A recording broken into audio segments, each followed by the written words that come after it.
యాదాద్రి భువనగిరి జిల్లా ఖమ్మంలో జరిగే బీసీ రౌండ్ టేబుల్ సమావేశానికి పర్యటనకు వెళ్తున్న ఎమ్మెల్సీ కవితకు చౌటుప్పల్ పట్టణ కేంద్రంలో మునుగోడు నియోజకవర్గ ఇన్ఛార్జ్ కూసుకుంట్ల ప్రభాకర్ రెడ్డి ఆధ్వర్యంలో ఘన స్వాగతం పలికిన బీఆర్ఎస్ పార్టీ కార్యకర్తలు. అనంతరం కవిత మీడియాతో మాట్లాడారు.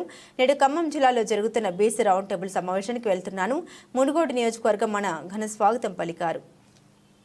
మునుగోడు నియోజకవర్గంలో రాజగోపాల్ రెడ్డి అధికారంలో ఉన్నారు. ఈ ప్రాంత ట్రిపుల్-ఆర్ రైతులు చాలా ఇబ్బందులు పడుతున్నారు. ట్రిపుల్-ఆర్ రైతులకు గతంలో ముఖ్యమంత్రి రేవంత్ రెడ్డి అండగా ఉంటారని తెలిపారన్నారు.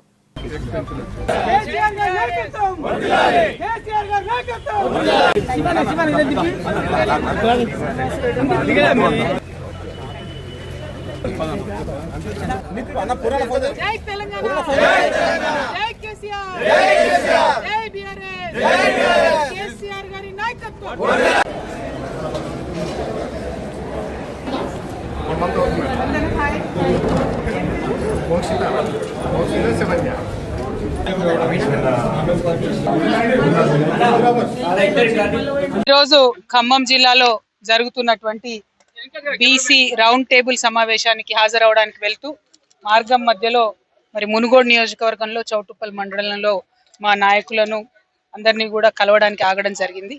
ఇక్కడ మునుగోడు మండలంలో మరి కాంగ్రెస్ పార్టీ నుండి రాజగోపాల్ రెడ్డి గారు అధికారంలో ఉన్నారు, వారు ఎమ్మెల్యేగా ఉన్నారు. ఇక్కడ ముఖ్యమంత్రి గారు ఆనాడు వచ్చి ట్రిపుల్-ఆర్ సమస్యనే లేకుండా చేస్తా, నేను మమ్మల్ని గెలిపించండి, మేము ఎటువంటి ఇబ్బంది లేకుండా ట్రిపుల్-ఆర్ని మీ గ్రామాల నుంచి వెళ్లకుండా చేస్తామని చెప్పిండ్రు. కానీ గెలిచి 14 నెలలు అవుతున్న ట్రిపుల్-ఆర్కి సంబంధించినటువంటి బాధితులకు ఎవరికైతే ముఖ్యమంత్రి గారు మాట ఇచ్చారో ఇంతవరకు వాళ్ళు 2000 మంది పైచిలుకుతో కలెక్టరేట్ ముట్టడి చేసినా కూడా కనీసం వాళ్ళని పిలవడం కానీ మాట్లాడడం కానీ చేయకపోవడం అన్నది దారుణం. మీరు ఇచ్చినటువంటి మాటకు నిలబడి గౌరవ ముఖ్యమంత్రి గారు తక్షణమే ట్రిపుల్-ఆర్ బాధితులను పిలిపించుకొని మాట్లాడి వారి సమస్య పరిష్కరించవలసిందిగా నేను డిమాండ్ చేస్తా ఉన్నాను. రాజగోపాల్ రెడ్డి గారు ఈ విషయంలో చొరవ తీసుకోవాలని కూడా మేము డిమాండ్ చేస్తా ఉన్నాం.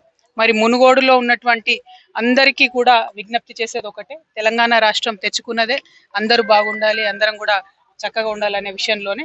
కాబట్టి ఇవాళ బీఆర్ఎస్ పార్టీ మీ అందరి పక్షాన కూడా నిలబడి పోరాటం చేస్తా ఉన్నది. Thank you. జై తెలంగాణ.